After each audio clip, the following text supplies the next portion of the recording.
अगदी मोकळे सुटसुटीत ठेल्यावर जसे मिळते तशी लग्नामध्ये पार्टीमध्ये जसं खातो तसे चटपटीत मजेदार व्हेज नूडल बनवणार आहे. तर याला तुम्ही चाऊमिन पण म्हणू शकता. आता याच्यामध्ये तुम्ही तुमच्या आवडीच्या भाज्या घालू शकता. आता याच्यामध्ये कंपल्सरी कांदा, शिमला मिरची आणि पत्ताकोबी ह्या 3 गोष्टी तर कंपल्सरी असतात. आणि कांद्याची पात पण असते, पण माझ्याकडं नव्हती ते मी घातलेली नाही आहे. आता कांदा उभा कट करून घेतलेला आहे 2, शिमला मिरची मी उभं कट करून घेतलेली आहे आणि सगळ्या भाज्या कांदा, शिमला मिरची, पत्ताकोबी, टमाटर, गाजर हे सगळ्या भाज्या मी उभ्या कट करून घेतलेल्या आहेत. लसूण बारीक करून घेतलेले आहे, अद्रक बारीक कट करून घेतलेले आहे, हिरवी मिरची पण बारीक कट करून घेतलेले आहे. आता याच्यामधलं सिक्रेट बघा, हे सिक्रेट असतं रेस्टॉरंटवाल्यांचं किंवा ठेलेवाल्यांचं. तर याच्यामध्ये काय करतात, ते सगळ्यात अगोदर पाणी उकळायला ठेवतात आणि पाणी चांगलं त्याच्यामध्ये तेल घालतात आणि पाणी चांगलं उकळून देतात. बघा, आपलं पाणी चांगलं उकळलेलं आहे आणि त्याच्यामध्ये हे नूडल्स घालतात.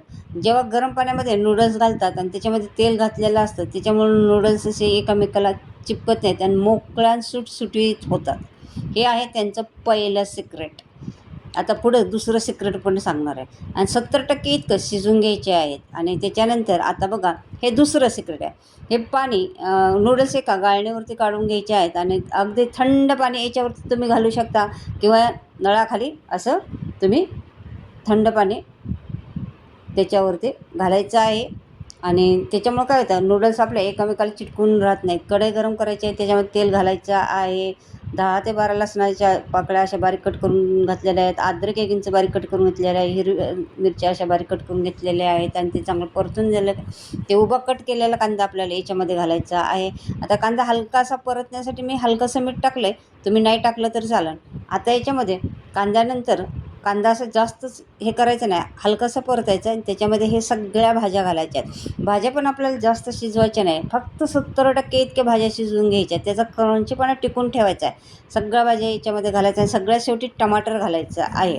टमाटर लगेच घालायचं नाही, शेवटी घालायचं आहे. आता याच्यामध्ये 2 चमचे सोया सॉस, 1 चमचे चिली सॉस आणि 1 चमचा टमॅटो सॉस, कारण टमॅटो सॉसमुळं याची चव बॅलन्स होते. आणि हे सगळे सॉसेस भाज्या वगैरे चांगल्या मिक्स करायच्या आहेत. गॅस इथं आपल्याला कमीच ठेवायचा आहे आणि थोडीशी कोथिंबीर घालायची आहे. आणि हे बघा, तुम्हाला वाटेल आता ह्या नूडल्स अगदी चिपकून बसल्या, नाही. आता हे हलवताना काय करायचं आहे, अजून एक दुसरे टिप, 2 काट्याचे चम्मच घ्यायचे आहेत तुम्हाला आणि असं वरून खाली खालून वर असं मिक्स करायचं. याच्यामुळे काय होतं, सगळ्या भाज्या चांगल्या एकसारख्या मिक्स होतात. जे आपण सॉसेस वगैरे घातलेले सगळे नूडल्सला अगदी मस्त मिक्स होतं आहे त्याच्यामध्ये सगळं.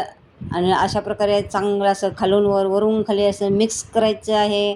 आणि मस्त आपले चमचमीत अशा चटपटीत नूडल्स तयार झालेले आहेत. बघा, दिसायला किती छान वाटतं. हे नूडल्स बघून कोणाला वाटेल का की बाबा हां, याच्या म्हणजे बाबा हां, आपण घरी बनवलेले बाहेरच्या नूडल्स एवढे टेस्टी नाही आहे आणि दिसायला खायला पण एवढे टेस्टी नाही. आपल्या नूडल्स पण तेवढ्याच टेस्टी होतात आणि तीच पद्धत आणि तीच चव येते ह्या नूडल्सला, त्याच्यापेक्षा छान होते. आणि घरी बनवलं तर किती पण हेल्दी आणि पौष्टिक असतं.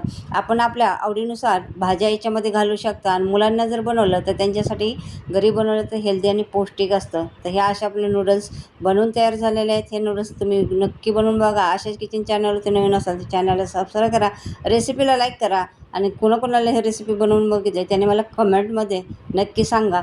तर चला, आपण नूडल्स बघा, सर्व करायची पद्धत पण ते बघा, तीच रेस्टॉरंट स्टाईलची घेतलेली आहे. आणि बघा, आता मी टेस्ट करून बघते आता नूडल्स कशा झालेल्या आहेत.